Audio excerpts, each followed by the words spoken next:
Bonjour, mon nom est Daniel Bourgault et je suis professeur à l'Institut des sciences de la mer de Rimouski. Je vous fais aujourd'hui cette petite capsule vidéo pour vous présenter les résultats de mes expérimentations avec un tableau lumineux. Donc ça, c'est un tableau que j'ai conçu au début de la pandémie et grâce à une subvention que j'ai reçue de FADIO. Donc un tableau lumineux, c'est une façon de faire de l'enseignement à distance en se filmant par des capsules vidéo.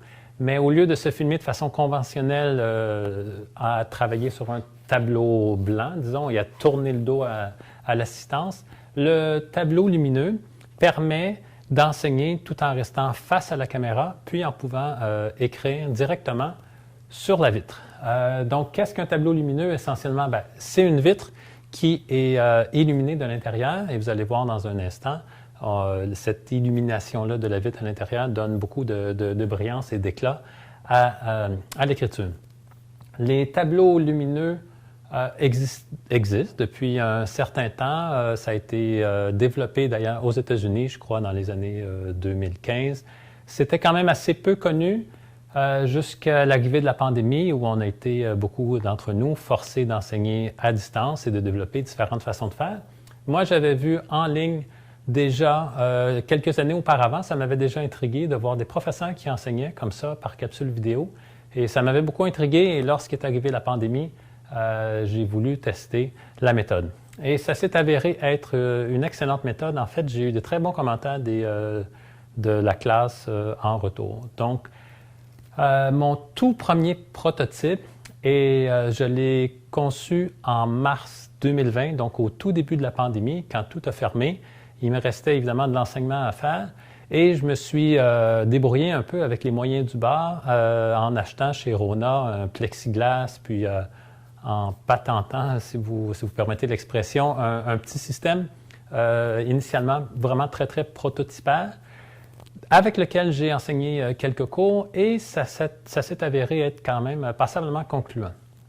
Donc, voyant la rentrée scolaire de septembre 2020 qui arrivait, à grands pas et qui s'annonçait pour que l'enseignement se fasse complètement à distance, j'ai demandé l'appui financier de FADIO pour développer un système d'allure beaucoup plus professionnel. Des tableaux lumineux, il en existait de façon commerciale qu'on pouvait acheter, mais c'était quand même passablement dispendieux pour un tableau de cette grandeur à peu près. C'était de quelque chose comme 7 000 $ environ pour un système complet. Donc à ce moment-là, j'étais pas prêt et j'avais pas les ressources non plus de toute façon pour investir autant de sous, mais avec une subvention FADIO autour de 2 000 $, j'ai pu développer le système que vous voyez ici. Donc, je vais en parler un peu plus en détail. Cette capsule vidéo est là aussi pour aider ceux qui voudraient emprunter le tableau. Ce tableau ne m'appartient pas réellement, il appartient réellement, si on peut dire, à FADIO, et il suffit de m'en faire la demande, et ça me fera plaisir de vous le prêter. Donc, je vous montre un peu le système qui a été développé ici.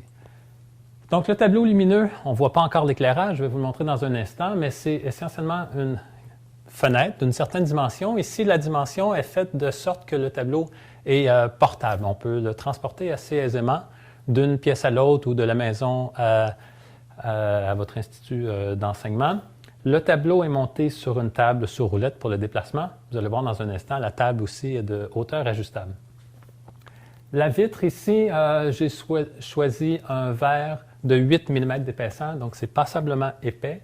Et c'est un verre trempé, donc un verre qui est très, très, très solide. On m'a dit qu'on pouvait donner un coup de marteau ici au centre et ce serait impossible à casser.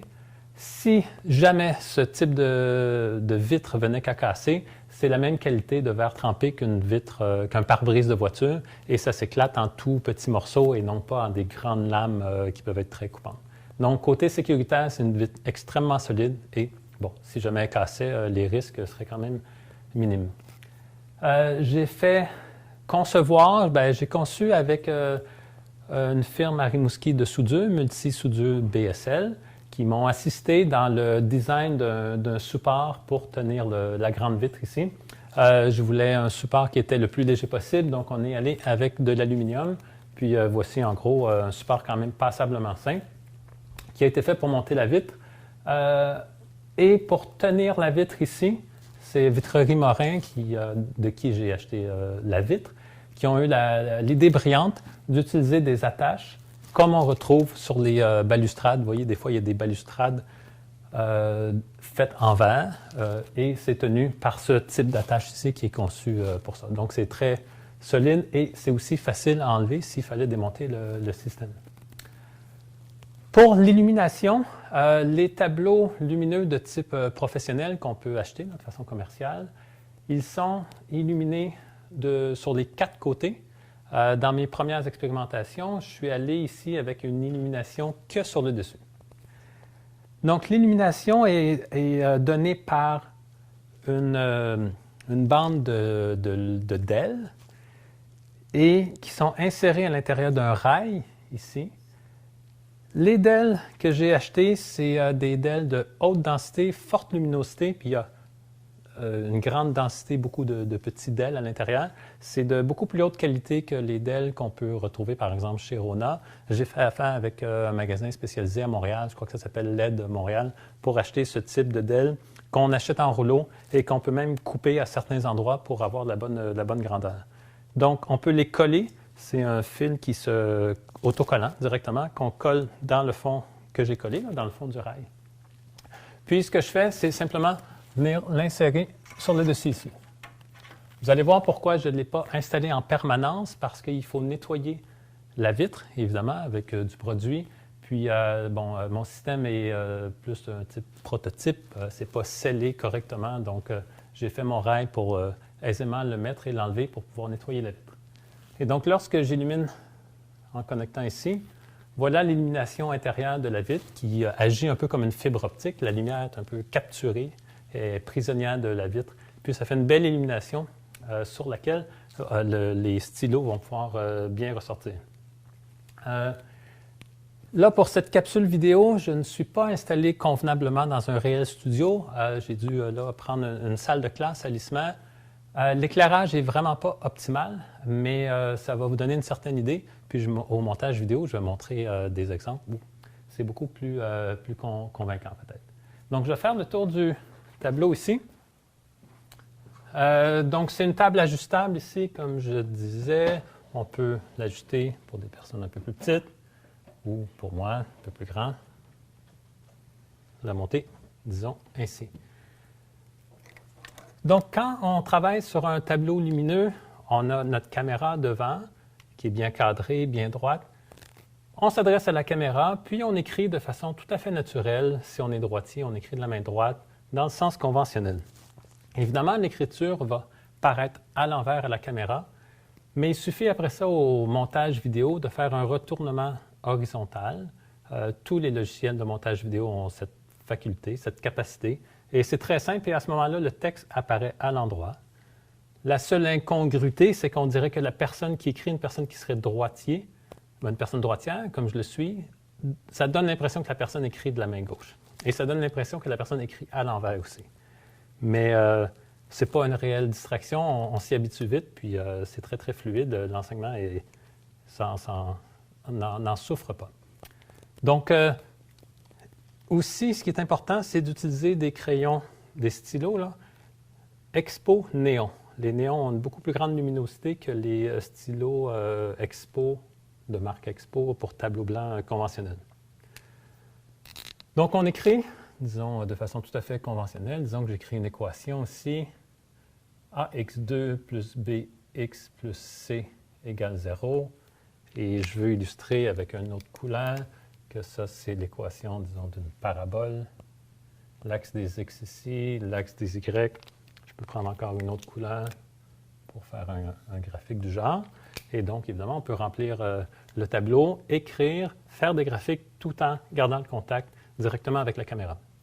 Il faut gérer un peu son tableau parce qu'on peut le surcharger, puis après, on essaie de se faufiler entre les graphiques. Donc, ça prend un peu d'expérience pour apprendre à gérer son tableau pour rester bien visuel face à la caméra. Donc là, l'éclairage n'est vraiment pas optimal. Normalement, ce qui serait nécessaire sur moi, c'est d'avoir derrière moi ici un certain éclairage, un assez bon éclairage en fait sur moi pour que la personne qui est derrière le tableau soit bien illuminée, mais qu'il y ait peu d'éclairage devant le tableau pour pas qu'il y ait des reflets, puis que la luminosité ressorte bien. Donc, il n'y a pas On n'a pas besoin d'être dans le noir, c'est même important d'avoir une certaine luminosité sur soi-même. Donc, je répète qu'ici, je ne suis pas dans des conditions idéales, mais vous verrez dans les portions vidéo que je vais insérer que la qualité peut être très, très bonne. C'est important d'avoir derrière, évidemment, un fond noir. Ce n'est pas très grave si le fond noir n'est pas uniforme, c'est-à-dire s'il y a des ondulations dedans, parce qu'au montage vidéo, on va être capable d'ajuster tout ça. D'ailleurs, pour utiliser le tableau lumineux, si vous le faites de vous-même, il est aussi important d'avoir une certaine connaissance en montage vidéo, parce que ça demande quand même un certain travail, évidemment le montage, la synchronisation du son, le recadrage, mais il faut aussi jouer un peu avec les contrastes, par exemple, pour bien faire ressortir les couleurs. Il faut jouer un peu aussi avec les saturations de couleurs. Donc là, je ne vous donne pas tous les détails, c'est chacun pour soi, avec son logiciel, de jouer avec tout ça pour avoir un très bon rendu. Donc, on aura l'expression finale. P, c'est l'intégrale de moins h à 0. On va rentrer le g ici juste pour que ça soit plus beau. Rho g dz.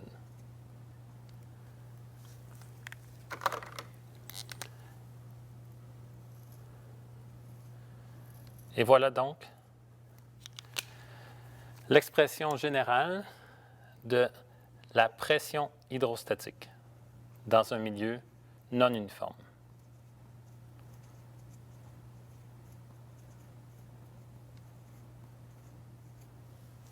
Donc voilà, je vous montre ce qui peut sembler un détail, mais qui a été une source un peu de frustration au début. C'est tout simplement le nettoyage de la vitre. Donc, dans mes premières expérimentations, je lavais la vitre avec un chiffon puis un produit nettoyeur à vitre. Puis, il restait toujours un voile blanc et c'était vraiment agaçant. Pour nettoyer la vitre, c'est pour ça que le rail ici, je peux l'enlever. Donc, en fait, je vais l'enlever.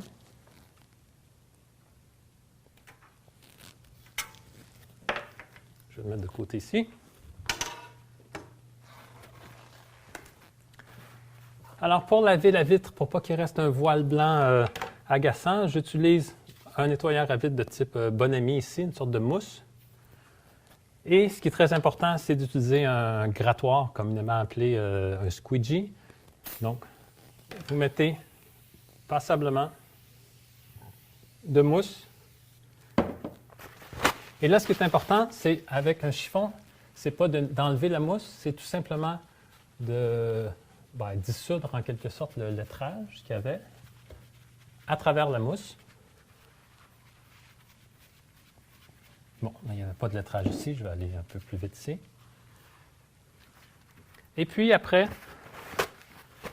c'est là qu'on utilise le grattoir pour aller bien enlever tout ça.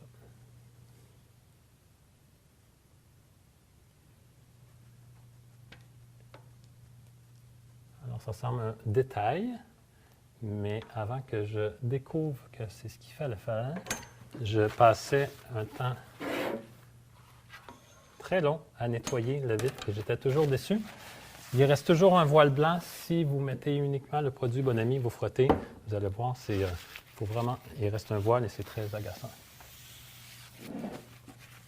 Donc, voilà.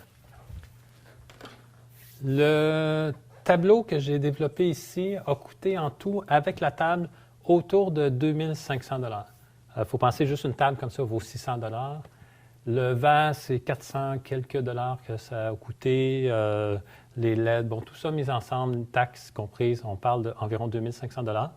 Un tableau professionnel, je crois que c'est au moins, je le disais au début, je crois, pas loin de 7000 $ avec les taxes, du moins c'est ce que c'était à l'époque quand j'avais regardé.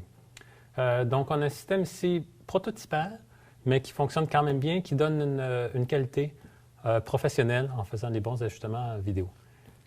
Donc, moi, ça a été un réel plaisir de développer ce système. C'est un plaisir, mais c'est aussi un investissement en temps. Ça demande quand même beaucoup de temps à se filmer, à recommencer, à faire le montage vidéo, à ajuster les contrastes, la lumière et tout. mais le résultat est à la hauteur des attentes. Ça a été très, très bien reçu par des évaluations que j'ai eues de l'enseignement qui a été fait avec ça. Et j'en suis très fier et j'encourage quiconque voudrait, quiconque est membre de FADIO, d'emprunter le système et ça me fera plaisir de vous assister si ça pouvait vous aider. Alors voilà, merci beaucoup de m'avoir écouté et au plaisir de vous rencontrer. Au revoir.